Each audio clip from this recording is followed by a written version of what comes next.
যাদের স্বামী প্রবাসে আছে, কোথায় আছে, অথবা দূরে আছে, অথবা স্বামী স্ত্রীর অনেক দিনের দূরত্ব, স্বামী স্ত্রী দীর্ঘদিন দূরত্ব থাকাটাও দুই পক্ষের জন্য ফিতনার কারণ হতে পারে। কারণ হতে পারে বলেই তো আমার রসুল হাদিস বলে গিয়েছেন। বললাম না, সব গবেষণা করলে রসুল শ্রেষ্ঠ বিজ্ঞানী, এটাই প্রমাণিত হবে। তিরমিজি শরীফের 1172 নম্বর হাদিসের বর্ণনা, ক্বালা রাসূলুল্লাহ সাল্লাল্লাহু আলাইহি ওয়াসাল্লাম, নবীজি বলেন, লা তালিজু আলাল মুগীবাত, তোমরা ওই নারীদের কাছে প্রবেশ করবা না যাদের স্বামী দূরে আছে, যাদের স্বামী অনুপস্থিত, তাদের কাছে তোমরা প্রবেশ করবা না। এবার আল্লাহ নবী বলেন, ফাইন্না শাইতানা ইয়াজরি মিন আহাদিকুম মাজরাদ দাম, শয়তান তোমাদের রক্তের শিরা উপশিরা দিয়ে চলতে পারে। এই কথা বলার পর সাহাবারা বললেন, ওয়া মিনকা ইয়া রাসূলুল্লাহ, শয়তান আপনার রগের শিরা উপশিরা দিয়া, রক্তের শিরা উপশিরা দিয়া চলতে পারে কিনা? হুজুর, আপনার রক্ত চলাচল করে যে রগ দিয়ে, এই রগ দিয়ে শয়তান চলে? নবীজি কো, হ্যাঁ, শয়তান ওটা দিয়েও চলতে পারে, আমারটা দিয়েও চলার ক্ষমতা রাখে। তবে ওয়ালাকিন্নাল্লাহ আ'আনানি ফাআসলাম, শয়তানের মোকাবেলায় আল্লাহ আমাকে সাহায্য করে, তাই আমি নবী নিরাপদ থেকে যাই। তাহলে 8 নাম্বার, স্বামী স্ত্রীর দীর্ঘদিনের দূরত্ব, দুজনকে শয়তান ফিতনার মধ্যে ফেলানোর আশঙ্কা আছে। এগুলা থেকে আমাদের সমাজকে বেঁচে থাকতে হবে, না হয় বিপদ বাড়তেই থাকবে। 9 নাম্বার কারণটা দেখেন তো আমাদের দেশে পাওয়া যায় কিনা, নারীরা আটো সাটো ছোট খাটো পোশাক পরা। হ্যাঁ, এটা একটা ফিতনার কারণ। হাফসা বিনতে আব্দুর রহমান, মানে আম্মাজান আয়েশা সিদ্দিকা রাদিয়াল্লাহু তাআলা আনহার ভাতিজি, ফুফুর কাছে আসছে ছোট মেয়ে।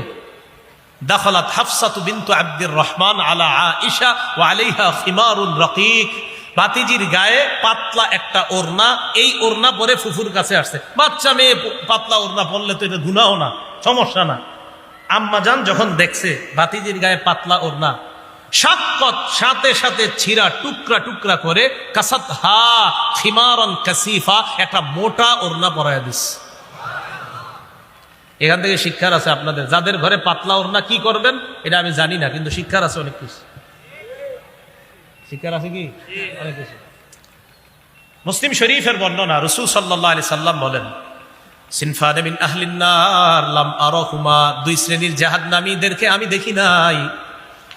1 নাম্বার, কওমুন মাহুম সিয়াতুন কাজনাবিল বাকর, এমন একদল মানুষ যারা জাহান্নামী হবে, এই মানুষগুলাকে আমি দেখি নাই। এই মানুষগুলা তাদের কাছে গরুর লেজের মতো চাবুক রাখবে, লাঠি রাখবে, ইয়াদরিবুনা বিহান নাস, নিরীহ মানুষদের উপর অত্যাচার করবে, জুলুম করবে। আমি নবী তাদেরকে দেখি নাই।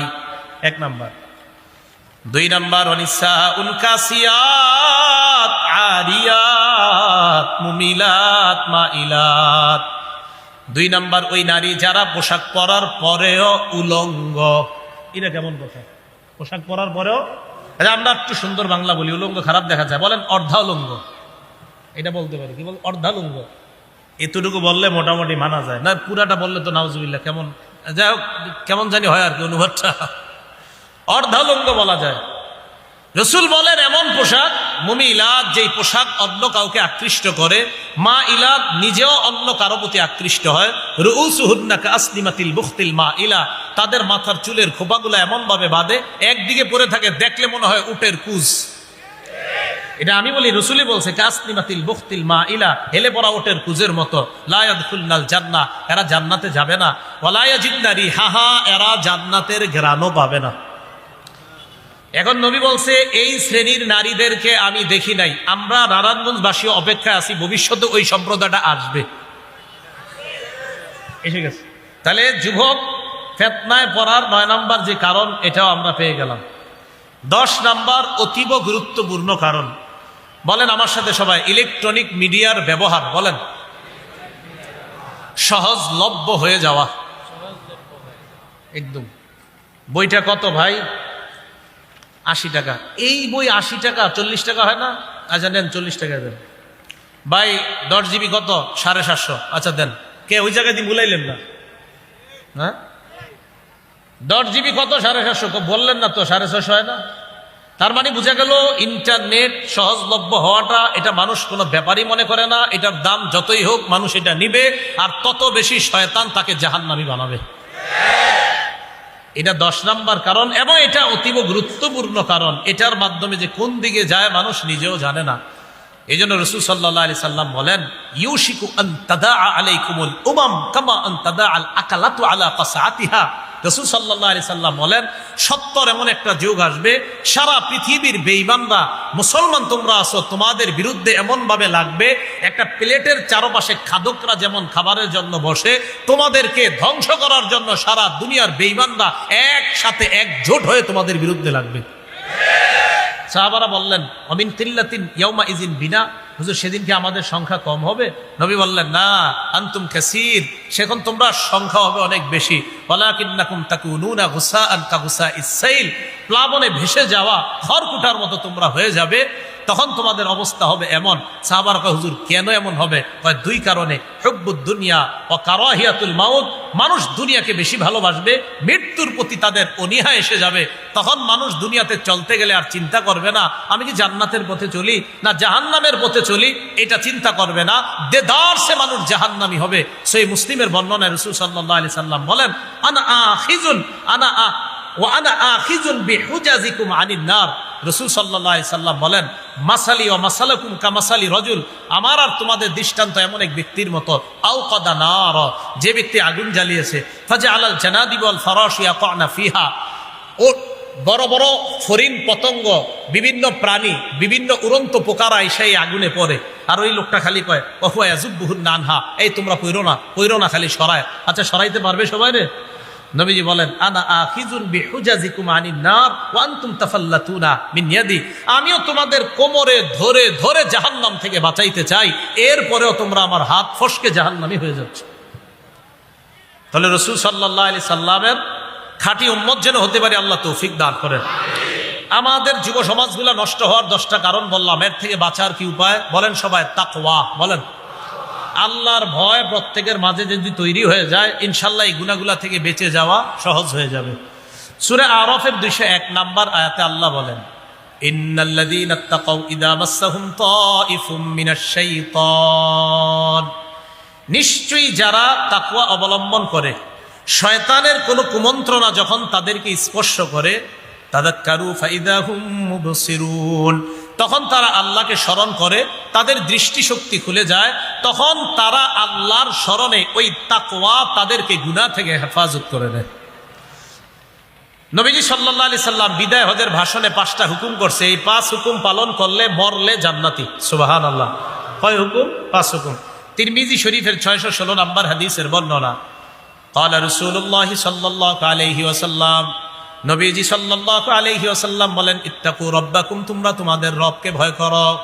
1। 2 নাম্বার, ওয়াসাল্লু খামসাকুম, 5 ওয়াক্ত নামাজ পড়ো। 3। ওয়াসুমু শাহরাকুম, রমজান মাসের রোজা রাখো। 4। ওয়াদ্দু যাকাত আমওয়ালিকুম, সম্পদের যাকাত দাও। 5। ওয়াতিউ যা আমরিকুম, তোমাদের মাঝে ন্যায়পরায়ণ শাসক যারা, তাদের অনুসরণ করো। ফামুতু তাদখুলু জান্নাতা রাব্বিকুম, মরো আর জান্নাতে প্রবেশ করো। এখন আমার সাথে একটা কথা বলবেন, এই গুনাহগুলা ছেড়ে দেওয়ার জন্য প্রথম উপায় কি বলেন? হিম্মত। বলেন সবাই, হিম্মত করা, কঠিন মজবুত হিম্মত করা, যে আমি এই জাতীয় ভয়ঙ্কর গুনাহের মধ্যে জড়াবো না, তাহলে আমার জীবন শেষ হয়ে যাবে। হিম্মত যদি করেন, ইনশাল্লাহ আল্লাহ আপনাকে ওই রাস্তায় পৌঁছায় দিবে। রাস্তা তো আগে ধরতে হবে, অবলম্বন করতে হবে। এক্ষেত্রে আমরা সহিহ বুখারীর 3470 নম্বর হাদিসটা আমাদের সকলের জন্য শিক্ষা হতে পারে। রাসূলুল্লাহ সাল্লাল্লাহু আলাইহি সাল্লাম বলেন, কানা ফি বানি ইসরাঈলা রাজুলুন কাতালা 99 ইনসানা। এটা বিখ্যাত হাদিস, আপনারা সবাই শুনছেন। বনি ইসরায়েলের এক ব্যক্তি 99 জনকে হত্যা করেছে। হত্যা করার পর ফাখরাজা ইয়াসআলু ফাআতা রাহিবান ফাসাআলা, ওই লোক বের হয়েছে যে আমার কোনো তওবার দরজা খোলা আছে কিনা এটা জানার জন্য প্রথমে এক পাদ্রীর কাছে গেছে। যাওয়ার পর পাদ্রীকে প্রশ্ন করলো, ফাহাল্লি মিন তাওবা, আমার কি তওবার দরজা খোলা? পাদ্রী কয় না। ফাকাতালা, পাদ্রীরে হত্যা করছে। পাদ্রী বলছে তোমার তওবার দরজা খোলা নাই, হত্যা করছে। কয়শো হইল? আগে ছিল 99, হলো কত? 100।